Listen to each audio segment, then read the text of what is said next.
ആനന്ദത്തിന് ലിംഗമില്ല. ആൺപെൺ ബോധം മറഞ്ഞ് ഒന്നാകുന്ന സൗന്ദര്യത്തിൻ്റെ സുഖമാണ് ചുംബനം പകരുന്ന ആനന്ദം. അതുകൊണ്ട് അധരം മധുരം. അത്തപ്പൂക്കളത്തിലേക്ക് നോക്കുക. പൂക്കളത്തിൻ്റെ മധ്യബിന്ദുവിൽ ആണും പെണ്ണും പോലെ ചുംബിച്ചു നിൽക്കുന്ന രണ്ട് ത്രികോണങ്ങളെ കാണാം. ഒരു ത്രികോണത്തിൻ്റെ ആംഗിളുകളുടെ മൊത്തം തുക 180 ഡിഗ്രി, രണ്ട് ത്രികോണങ്ങളുടേത് 360 ഡിഗ്രി.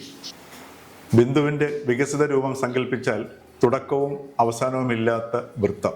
വൃത്തത്തിൻ്റേത് 360 ഡിഗ്രി. കേരളത്തിൽ ഈ അത്തപ്പൂക്കള സൗന്ദര്യം ഇല്ലാതെ ഈ ത്രികോണങ്ങൾ ഈ 360 ഡിഗ്രിയിലേക്ക് എടുത്ത് ചാടുന്നതാണ് ഇന്ന് നാം കാണുന്ന എല്ലാ വൈകൃതങ്ങളുടെയും അടിസ്ഥാന കാരണം. ഈ വൈകൃതം ഇന്ന് നമ്മുടെ രാഷ്ട്രീയത്തെയും ജനാധിപത്യത്തെയും നയിക്കുന്നു എന്നുള്ളതാണ് അതിനേക്കാൾ വലിയ വൈകൃതം.